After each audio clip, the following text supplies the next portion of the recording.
Wingman Joker, thank you for listening to this channel and please support the channel. Please subscribe. Chapter 458, Cracked. You have to really take care of Margaret from now on. Elena, who sat on a couch in the living room next to Axel, told him. And make sure to do a DNA test once the baby is born, she whispered in his ear, making sure that the others in the room didn't hear a thing. Ah, yes mother. Axel, who was acting as Victor, nodded, then turned to smile at Margaret, who clearly heard what Elena said and was shooting them a glare. Damn it, a player daughter-in-law was not to be underestimated. Also, I want you to see my other daughters-in-law pregnant as soon as possible, Elena said. Especially Lily. I am sure her child would be the prettiest thing ever, she explained. Ah, yes, Axel sweated a little. Just what was that deal with that Lily girl? Was she really that pretty, making everyone mention her? I am sure he would be fine, Elena. Luna, who was sitting on a nearby couch with a healthy baby boy in her arms, said. Stop worrying and let your son manage his own family. Yeah, Elena sighed and nodded. She became a little agitated after learning that Margaret was pregnant so soon. Honestly mother, I wish you cared about my family even half how much you cared about Victor's. Mike, who sat on another wide couch with Alice and Lara, said with a chuckle. Quote. Elena glared at him. Maybe I would have if you took my advice in the first place and married that princess instead of spending your wedding night with these twins. She held the word, hookers, noticing that Lara was listening. Mom, this is already an old story. That princess never loved me. She wanted to marry me to strengthen the position of her brother in the fight for the throne. She threw herself at cousin Morris right after, despite his dark history with her best friend. I don't care. Do you think those twins you chose over here married you because they loved you? If you were a poor bum, would they ever look at you? She spat. Mom, Mike got a little agitated. Honey and Bunny are nice girls. They just had rough circumstances as kids. Like that would change a thing. Elena flared. Why didn't you get them pregnant yet anyway? You have already been married for 2 years. Ah, I can't control that. You know how it is a little hard for our family to conceive. Mike was flustered. He was really trying. Your father didn't have a problem. Look outside. Your half-brothers and sisters are having to sleep on couches despite this mansion having more than 50 bedrooms. Alana flared again. Ah, I am not my father. Okay, Mike was agitated. He should really ask his damn father what his secret was. Quote. Elena sighed again. She was really venting on him. She turned to the side. It was his sister's turn now. And what about you? How is your relationship with that nice guy? Julian was his name, right? She asked Alice, who was for the 13th time regretting being here. Ah, he is doing some vocational training overseas. Alice made up an excuse. He said he wanted to be good enough for me, she added quickly. She sent her men to check on that guy, but it was as if he completely evaporated. Hopefully, Caspian didn't get to him. Look, that's how a man should be. Elena told Mike. She really liked that Julian guy. He seemed like a decent guy. That's the quality of partners I expect my children to have. Ah, yes, mother, Mike nodded as he looked down. He was clearly depressed. Axel, who watched the drama, could only sigh. He had just come to a few conclusions. Elena really pampered Victor extensively. Elena really didn't approve of Mike's marriage choices. Elena hated hookers and sluts, Margaret included. Elena didn't trust Alice. The little sister, Lara, who was sitting to the side and glaring dagger into him, clearly knew that he was not the real Victor. Axel couldn't help but smile a little. Despite all of those, he felt a little warm inside. In his past lifetime, he had never felt such familial intimacy until he got married. Elena, calm down a bit, it is not good for the baby. Luna sighed, reminding her that she was pregnant. Elena nodded. Lara, why don't you take your brothers and sister to meet the others? Luna turned to the little girl and said. It would be best to end this meeting. Ah, right, let's go. Iris told me that she needed to tell us something. Mike quickly stood up. Do you know where she is? He asked Lara. He was not really familiar with his father's new mansion.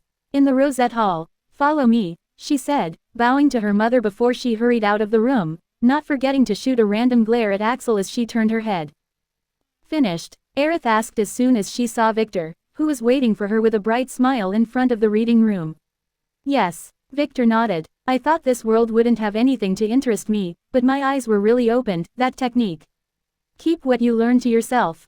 Aerith directly interrupted him. She was not ready to hear him discuss such matters in the open yet. Hopefully you didn't damage the books.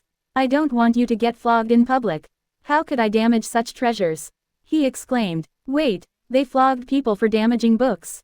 Yup, didn't Mirai tell you about that? Aerith sighed. Flogging is the lightest punishment for nobles, commoners might lose their heads. Ah, Victor was shocked. No wonder there was no line to check those books, no one dared to even come close. You didn't tell me on purpose, right? He asked in shock. Who knows? Let's go, she said, then turned and began heading upstairs without answering his question. Wait, he chuckled as he followed her like a domesticated husband. Thankfully he didn't damage anything and was only content with stealing an entire floor. He couldn't wait to get some alone time to check the stuff he got from the chamber below. They reached the floor level quickly where they found that old woman waiting for them. I hope you found what you were looking for, Jermina said politely. Yes, Victor nodded. That book about the, why do I feel that the atmosphere here is a little strange? Aerith asked, interrupting Victor before he could say something very inappropriate.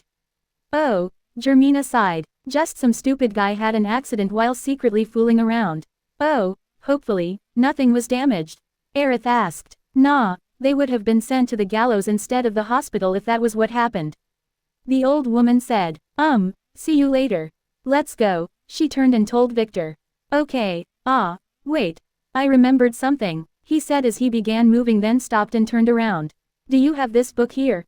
He asked, taking a piece of paper and giving it to the old librarian. Master Chef's cookbook of the old days? The old woman asked with a frown.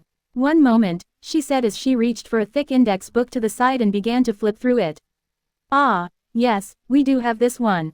It can also be checked out if you want, she said as she looked up. Then please get it for me, Victor said with a smile. Hopefully, those two cannibals would be right about this thing.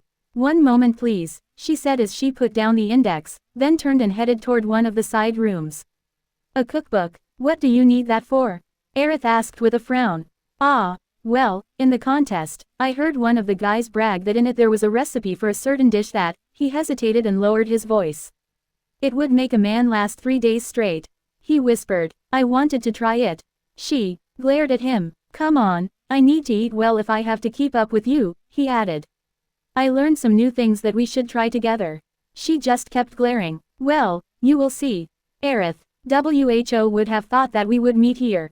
Someone called out loudly, interrupting Victor and making him and Aerith both look at the young man who stepped proudly into the library followed by 3 others behind him. Clearly his lackeys. He was tall and slim with pure golden hair and a handsome face. Dressed in blue gilded robes, he had a very regal look. Name, Lizer Stormbringer. Level, 153. Class, Storm Rider, S. Authority, 14+2. Abnormal status, Storm Lord's Minor Blessing, SSS. Health, 4010. Stamina, 4220. Mana, 4500. Strength, 401. Agility, 422. Intelligence, 450. Luck, 19. Charm, 35. Order, 1711. Skills, Storm Ride, S. Wind Blade, S. Rain Shadow, S. Sword Arts, S. Howling Steps, A. Wind Casting, A. Dragon Riding, A. Charm, A. Archery, A. Pole Arts, A. Martial Arts, A. Pain Tolerance, B. Cold Resistance, B. Stun Resistance, B. Poison Resistance, B. Fishing, B. Cross-dressing, C. Moon Dancing, C. Shield Arts, C. Magic Resistance, C. Music Arts, F. Bloodline, Moon Elf, 25%. Fate, Fate's Power, C. Defined Fate. Die while shitting yourself at the hands of Zifr the Great. Destiny list less than 10 order points to unveil greater than. Prince Lizer, for the 100th time, stop calling my name casually, Aerith replied coldly. Come on Aerith, don't be this rigid, we have known each other for ages, if you give up your pride, we might even be able to be husband and wife. He said casually, but for a strange reason keeping his eyes on Victor. The hostility in them was well hidden but the pale death fate thread was not. Is this your new servant? He asked casually. Victor raised one eyebrow. It was clear that this Lizer guy had a crush on Aerith, and it was also clear that he knew that Victor was her husband. Probably some little rat told him. Rosette hesitated not knowing what to say. Hi, I am Victor White. Noticing her hesitation, Victor directly stepped forward. I am both Aerith's stepbrother and husband, he said. 2 in 1. Well, in that case. Lizer paused. He wanted to say something that he had already prepared, but Victor's answer made him glitch a little. Wait, stepbrother? He asked, looking at Victor and then at Aerith in shock. Did Lady Rosette marry? He quickly asked. This was big news. Not your damn business, Aerith replied coldly. The fact that they came from a different world was not a publicly known fact. Only the Storm Lord knew it. Damn stupid Victor, causing unnecessary trouble. Lizer frowned. He needed to inform his father about this. Then it is my duty to congratulate you. Congratulations, he said with a forced smile. Thanks, Victor replied despite the fact that Lizer was not speaking to him in the first place. I really appreciate it coming from you. I am sure we will get along a lot in the future, he nodded as if they were best friends. Lizer frowned. Yesterday, he got the news that Aerith, whom he was trying hard to take as a wife, got married when someone won the bet against her. He was so enraged and intended to hurry and fix this guy by himself, but his father stopped him, explaining to him that this might be a trap set by Rosette to get rid of his frequent requests to marry her. Although Lizer was not convinced, as further information about this said husband was collected, it was clear that this might be really just a scarecrow. Name Victor, origins, unknown. Description, a pervert. An hour ago, one of his men came running to inform him that Aerith had shown up with her new husband at the Royal Library. Figuring out that this was his chance to check things out personally, he hurried here. His planned method was simple. It was to humiliate the said husband and see how Aerith would react. But to his disappointment, this guy had thicker skin than he expected. I am also looking forward to getting along with you, he told Victor after some thought. Where does your family come from? The White surname doesn't sound familiar, he asked casually. Ah, we come from our mother's wombs like everyone else, Victor explained in a serious tone. Lizer frowned. This was not funny. I meant the location, he asked patiently. Oh. Victor hesitated, then lowering his voice he approached Lizer. Not your damn business, he whispered in a loud hiss, making sure everyone in the hall could hear him. You, Lizer barely contained his anger. Young master, this is the book you requested, someone said from the back, diffusing the situation and forcing Lizer to take a step back, clearly fearing the new comment. It was Germina, who came from a side room with a tray that had a thin red leather-bound book on top of it. I need to remind you again not to damage the book. Even if Lady Rosette intervened, you would have to spend a few nights in the dark prison, she said as she presented the tray forward. Okay, Victor said as he stretched his hand to grab the book, but someone beat him to it. It was Lizer. Aerith wanted to scold him, but not wanting to create trouble here, she stopped. Relax, I am just having a look, Lizer said casually as his men stood in front of Aerith, obstructing her way. Master Chef's cookbook of the old days. What kind of book is this? He asked casually as he turned around and began to flip through the book. Then, making sure that the book was hidden by his body, in a split second he created a wind blade at the tip of his finger and sliced along the spine of the book, just enough so that if it were to be handled with any degree of roughness, it would fall apart. Victor, who was, as usual, not where everyone perceived him but on the opposite side, saw everything perfectly. This bastard was definitely trying to frame him. Maybe he wanted to send him to prison and deal with him there. Thinking for a moment, Victor stepped forward and extended his leg in Lizer's path, waiting for him to turn around and then stumble and fall, dropping the book. Really childish play, he was. Wait, Victor almost gasped as he looked at Lizer's face. For a split second he seemed to lose his eye pupils before they reappeared again with a reddish hue that quickly faded. The name and fate entries of the appraisal screen changed simultaneously. Name: Lizer Stormbringer Tangerine the Great. Fate: Fate's power. Defined fate: none. Destiny list: less than 10 order points to unveil greater than. Victor quickly pressed the destiny list, spending 10 order points.